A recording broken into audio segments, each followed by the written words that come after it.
అమూర్తులని ఈ ఊరి నుంచి తిరిగి వెళ్ళనివ్వను.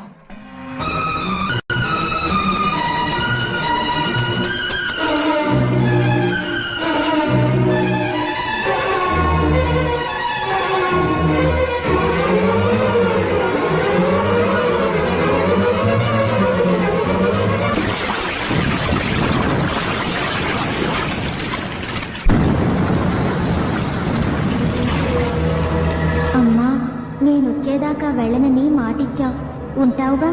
ఉంటానే, ఎప్పటికీ ఇక్కడే ఉంటాను. నీ త్యాగాన్ని నా రూపుగా చేసుకుని నీకిచ్చిన మాట ప్రకారం ఈ ఊరి గ్రామదేవతనవుతాను.